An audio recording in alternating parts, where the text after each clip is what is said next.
Welcome to Hope Matters Radio.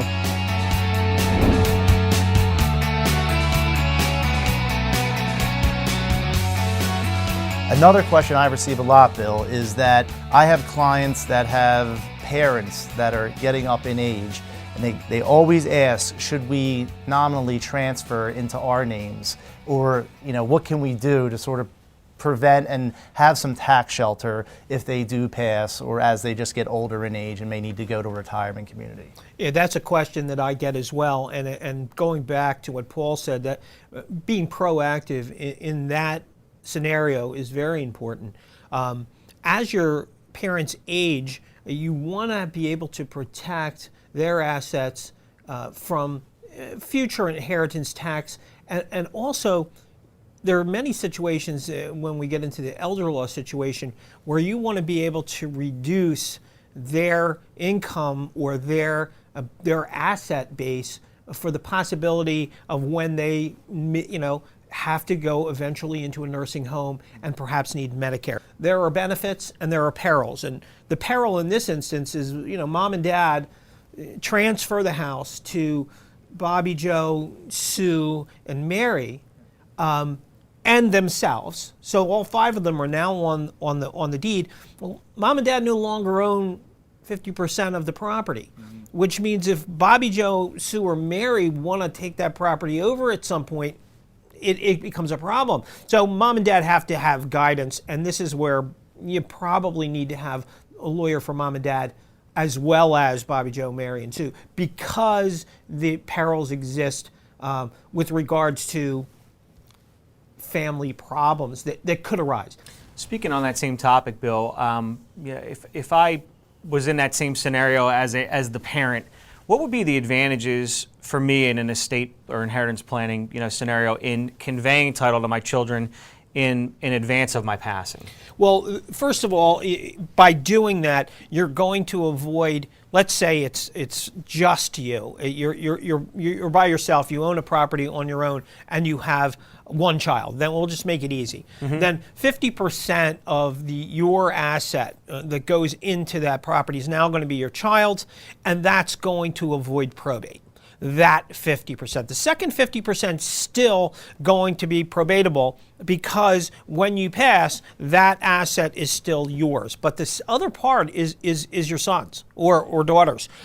There is a tax consequence to that. I'm not a tax attorney, but that tax consequence, which your accountant or tax attorney can deal with much more easily than can be done by putting it into probate and that kind of a situation. One thing I don't have a broad knowledge base on myself of, and you kind of scratched the surface on it a minute ago, is elder law. Is there a way for you to easily explain your work and kind of the framework of elder law and why somebody might have a need for some planning in that regard? No. There isn't an easy way to explain. Okay, all right. But I can do my best with what we have. The elder law situation really, in my practice, is for people who are not sitting on $12 million in an IRA and stocks and things. It's people who have come to the end of their life and they have given away pretty much or have expended pretty much all of their assets, with the exception of maybe their real estate. So in that instance, there is a 5-year look-back period that Medicare does for prior to when you go into a nursing home. And Medicare has some very strict requirements with regards to how much asset that individual has, if they're a married couple versus if they're just alone. And when that person goes into the nursing home, they're going to want to look at that asset because that nursing home is going to want to take their assets up to the requirement of Medicare and then start using Medicare. What we want to do, and it's complex, so I can't say, okay, these are the numbers. Right. But what we can do, and what we do in my office on a regular basis, is look at the entirety of the situation and make sure that the parent is in the best possible situation, because we want their money to go to their children, not to the government or not to this nursing home, if possible. If you're in a situation where there is enormous amounts of money, millions of dollars, then you're going to do estate planning with trusts and various other things. But that elder law, that's not really elder law, that's more of estate planning. And Bill, speaking of looking after your clients, making sure they're making the right decisions, one thing I've seen a rise of recently is reverse mortgages. Is that something that you deal with, a reverse mortgage? Yeah, and there's no template for who I advise for or against something. It's really the situation with the person. Let's say someone comes to and they have no income, or their income is just Social Security, and they've got a house worth $500,000 and it's paid off. And well, I would definitely look at a reverse mortgage. They need to live, and they should live comfortably. Yep. Yeah, they want to give as much as they possibly can to their children, but they're still alive, and they, so I would, in that instance, I would say, no, that's a good idea.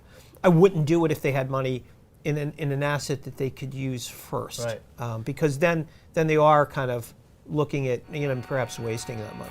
Visit Hope Matters Radio. You'll find a lot of great information there. You'll find out how you can get a hold of Bill Habib if you have questions, and you can also find a complete archive of all of our past shows.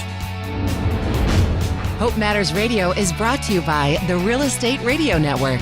Visit HopeMattersRadio.com for more information.